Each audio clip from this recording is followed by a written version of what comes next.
नमस्कार मंडळी, आज किती छान योगायोग आलेला आहे ना. आज नागपंचमी पण आहे आणि श्रावण महिन्यातील पहिला श्रावणी सोमवार पण आहे. त्यामुळे सगळ्यात अगोदर माझ्या यूट्यूब फॅमिलीला नागपंचमीच्या आणि श्रावणी सोमवारच्या खूप खूप शुभेच्छा.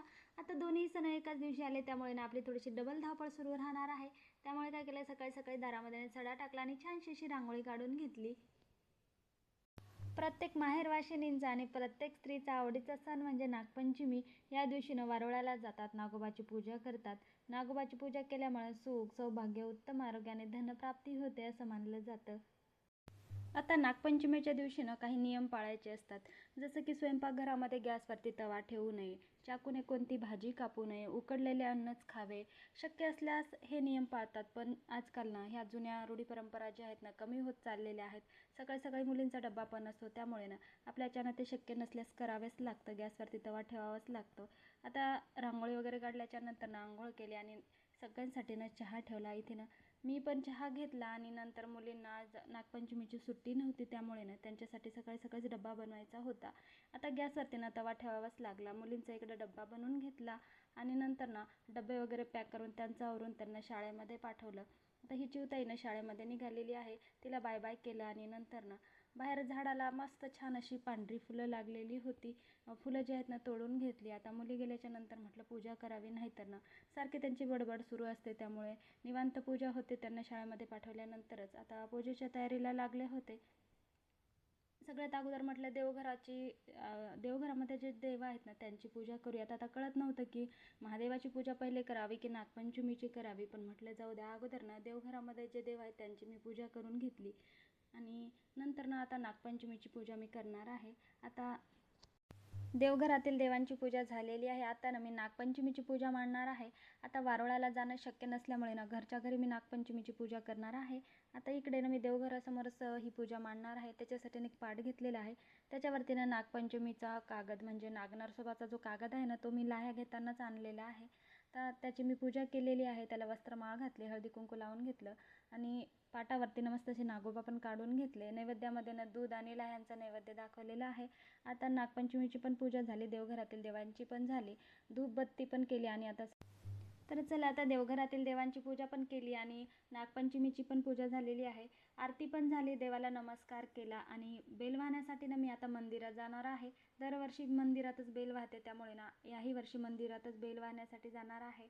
तेवढ्यामध्ये आमची चिवताई शाळेमधून आली आणि आल्याच्या नंतर म्हटली की मम्मी मला साडी घालून दे, आज नागपंचमी आहे. आता छोट्या छोट्या मुलांना खूप आनंद वाटतो. तर जेवढी मजा सणांची गावाकडे वाटते तेवढी शहरात नाही वाटत, कारण गावाकडे नवीन नवीन लग्न झालेल्या मुली येतात. वारुळाला हळदी कुंकू वाहून दूध लाह्यांचा नैवेद्य ठेवून पूजा केली जाते आणि गावाकडे मोठे मोठे झोके बांधून झोके खेळतात. सगळीकडे आनंद उत्साह असतो. तर आता पूजेचं जे ताट आहे आम्ही रेडी केलं आणि मंदिरामध्ये निघालो होतो. आता ही छोटी चिवताई माझ्यासोबत आलेली होती. मस्त साडी घातली, छान गजरा लावला आणि छोट्या छोट्या पावलाने अशी माझ्यासोबत चालत होती. सगळेजण तिच्याकडे आनंदाने असं कौतुकाने बघत होते, कारण खूप छान दिसत होती. त्यामुळे नंतर आम्ही पोहोचलो होतो मंदिरामध्ये थोडं निवांत आले होते, कारण सकाळी सकाळी एवढी गर्दी असते, व्यवस्थित दर्शन पण होत नाही आणि बेल पण वाहणं होत नाही, त्याच्यामुळे थोडं निवांतच आले होते. आता आल्याच्या नंतर आमच्या चिवताईने अगोदर महादेवाचं दर्शन घेतलं, नंतर मी पण पूजा केली, बेल व्हायला आरती केली. असं थोडं निवांत आलं की व्यवस्थित पूजा होते, त्यामुळं तर चला, आता पूजा वगैरे करून नंतर घरी आले. आता सगळ्यांना उपवास होता घरी आल्याच्या नंतर. आता उसळ जी आहे बनवायची होती. अगोदर याच्यामध्ये कढईमध्ये मिरच्या ज्या आहेत तळून घेतल्या आणि त्याच कढईमध्ये म्हटलं चला आता उसळ बनवूयात. आता सणाच्या दिवशी वेळेचं काही कळतच नाही. आता उठले तसं धावपळ सुरू असते, पण वेळ काही पुरत नाही.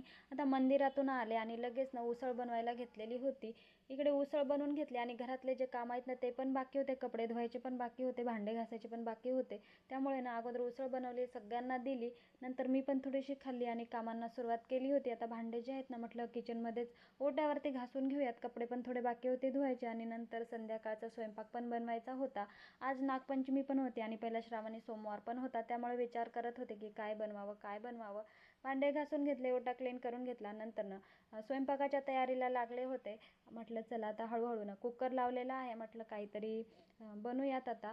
नंतर इकडे कुकर होत आहे, लगेच स्वयंपाक करून घेतला. आता काय बनवलं चला बघूयात. इकडे ना मस्त भजे बनवलेले आहेत, पोळ्या, वरण, भात आणि मस्त फ्लावरची आणि आलूची ना मिक्स भाजी बनवली होती. तर असा होता आजचा मेनू. तर आजकाल ना घरामध्ये जास्त कोणी गोड खात नाही, त्यामुळे ना थोडासा शिरा बनवून मी नैवेद्य सकाळी दाखवला होता. त्यामुळे ना आता स्वीटमध्ये काही बनवलं नाही. तर असा होता आजचा नागपंचमीचा पूर्ण दिवस. तर कसा वाटला कमेंट करून नक्कीच सांगा. तर भेटूयात नेक्स्ट व्हिडिओमध्ये. तोपर्यंत बाय बाय.